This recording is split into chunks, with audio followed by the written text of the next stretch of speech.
Sugeng Siang Rahayu, Rahayu dari Timur Bengawan. Cucunya yang Del Kumandela Gendewati dan Sil Pringsil. Memang Del Kumandela Gendewati, cucunya yang selalu bertanya-tanya kepada Eyang.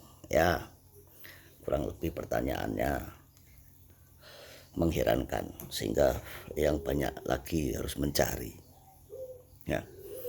Kalau kemarin yang sudah menceritakan tentang budak angon, budak janggutan, di mana budak angon, budak janggutan itu adalah menguasai Weda. Weda, ya nama yang sedikit aneh katanya buat Del Kumandel Gendewati. Weda itu apa? Yang bertanya lagi. Nah, Weda itu ada banyak, Lingga Purana, Bhavita Purana, dan sebagainya. Nah, misteri itu ada di sekitarmu, Del Kumandel Gendewati. Tetapi ya lagi-lagi kenapa leluhur kita itu selalu bilang ilmu verbal, bukan membaca, karena memang sejarahnya itu nggak suka membaca dan lebih enak ilmu verbal atau pitutur yang luhur itu tadi. Nah, budak angon, budak janggutan itu menguasai Weda, bersenjatakan Trisula. Weda, Trisula yang banyak mengartikan jejak, jujur, adil, dan sebagainya. Ya, tidak bisa menyalahkan karena itu pendapat-pendapat masing-masing. Tetapi menurut kedangkalan spiritual yang khusus, yang khususkan ceritakan kepada Del Kumandel Gendewati, ketika misteri itu ada, carilah misteri.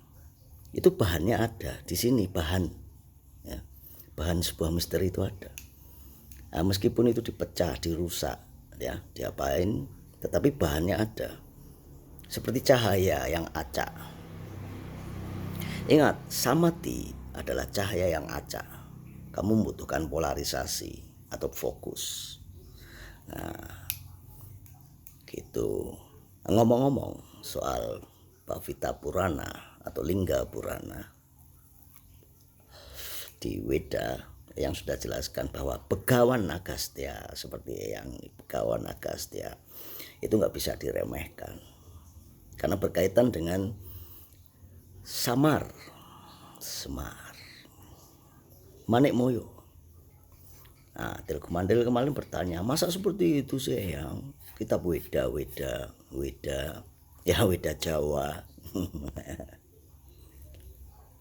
Ya cari aja di Bhavita Purana, ya Bhavita Purana tuh, coba cari nanti Del Kumandel Gendewati.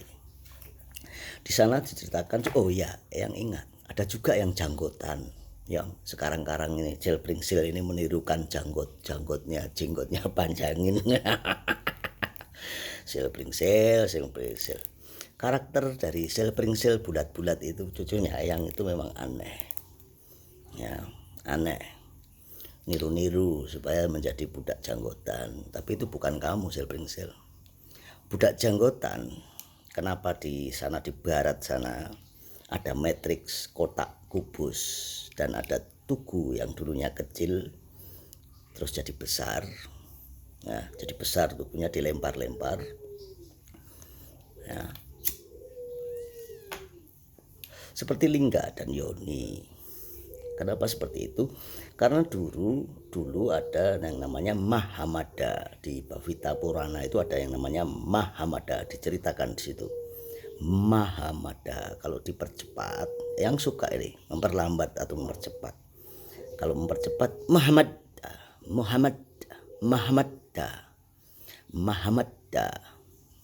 Kalau lambat Mahamada. Kalau percepat Mahamada.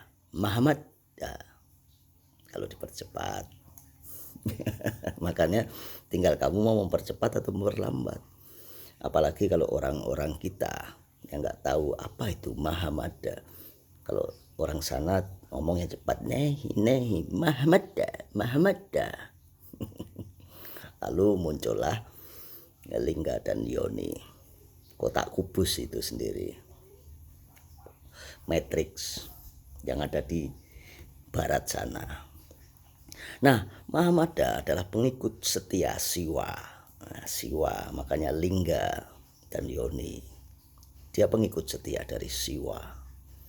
Karena dia pengikut setia selalu samati dengan Siwa, makanya dikasih sebuah kekuatan yang mana kekuatan itu bisa memanipulasi pikiran orang dengan suara yang lantang ya.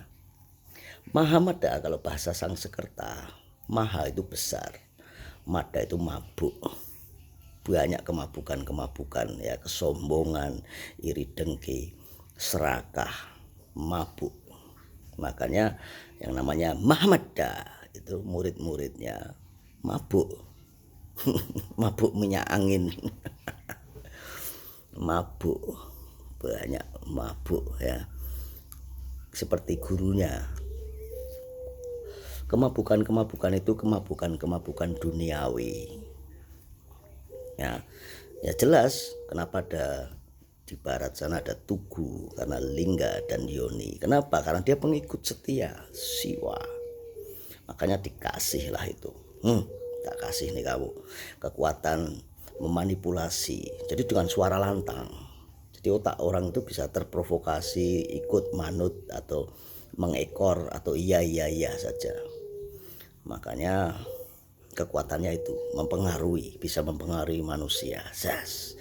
Makanya samatilah cucunya yang Delkumandel Gendewati. Ketika engkau samati, Mahamada enggak akan bisa mempengaruhi pikiranmu. Ya, enggak akan bisa.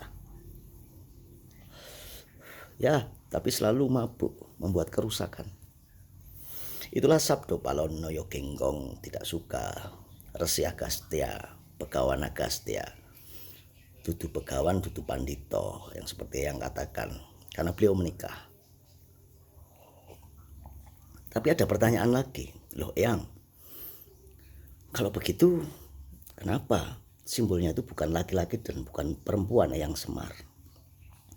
Pertanyaanmu itu gimana sih Delkumandel Gendewati? Eyang Semar kok kamu bilang bukan laki-laki bukan perempuan? Ya jelas, kalau dia punya anak yang namanya Punokawan, berarti kan ada istrinya.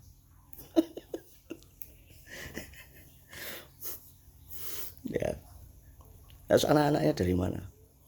Nah, itulah kemampuan leluhur kita memetaforakan sebuah cerita supaya kita mencarinya, tetapi tanpa kesadaran spiritualmu atau mata ketiga itu kamu gak akan menemukannya.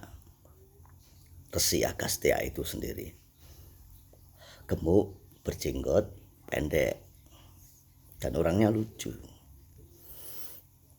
Makanya budak Angon, budak Janggotan yang menguasai Weda dan bersenjatakan Trisula Weda ya, Begawan Agastya, seperti tempatnya Eyang ini yang kasih nama Begawan Agastya, Resi Agastya. Nah, siapakah Ratu Adil? Wah, itu lebih canggih lagi. Dia yang mau juga pengikut Weda, mempelajari Weda, dan dengan wicaksono, kebijaksanaannya mampu mensejahterakan nantinya tempatmu Delkumandel Gendewati. Tapi harus cerdas sekali dan tidak tergoda oleh kemabukan, bukan pengikutnya si Mahamada itu sendiri. Mahamada bukan pengikut itu. Keliru kalau kamu bilang Janggotan pengikut Mahamada atau pengikut setia Siwa. Tidak, dia adalah pengikut Betara Surya atau matahari, bukan pengikut dewa bulan, dewa matahari atau Betara Surya. Itulah Tuhan yang esa, satu yang memberikan kehidupan. Kiranya begitu Delkumandel Gendewati. Makanya di dalam algoritma ada nilai 0. 0 itu sakti. Samadhi adalah mengosongkan atau mengenolkan untuk menemukan titik kosong. Kenapa angka 0? Kenapa angka 0? Coba kamu lihat saja sendiri, kamu pikirkan dengan nalarmu, logikamu. Ketika kamu nol, kamu nggak repot-repot bayar pajak. Nol itu nggak punya apa-apa, kosong. Di dalam batinmu jika ada kekosongan, kosong, kamu kosongkan, kamu nggak akan ditarik pajak. Tapi jika kamu punya motor, punya rumah, punya ini, maka kan bayar pajak tuh. Keluarlah nanti angka 1, 2, 3, 4, 5, 6, 7, 8, 9, 10. Sampai beratus-ratus, berjuta-juta, bermiliar-miliar, dan bertriliun-triliun. Tetapi ketika kamu mengosongkan, sudah nggak ada apa-apa. Nah, pertanyaan Telekomandel Gendewati tentang hawa abang, hawa ireng, hawa kuning, hawa putih, hawa abang sing ana ing getihku yang ada di darahku, hawa kuning sing ana ing balung sumsumku, ya, hawa ireng sing ana ing napas, dan sebagainya 4 itu metaforanya Telekomandel Gendewati adalah manusia pertama yang diturunkan dengan berwarna merah coklat atau bata, makanya merah bata, coklat kita yang merah bata. Ada juga yang warnanya hitam, yang kriwil-kriwil hitam. Ada juga yang warnanya putih, orang kulit putih, yang dulu pacarnya yang ya, ngomong-ngomong begini, yang itu sudah menaklukkan seperti menaklukkan hati, seperti yang Bapak kita bilang, ketika kamu belum bersama perempuan Rusia maka kamu belum disebut laki-laki. Yang banyak membuat patah hati dulu, banyak patah hati karena yang sakti bukan. Nah, menurut Eyang nggak sakti, itu hanya yang menggunakan ilmunya Mahamada.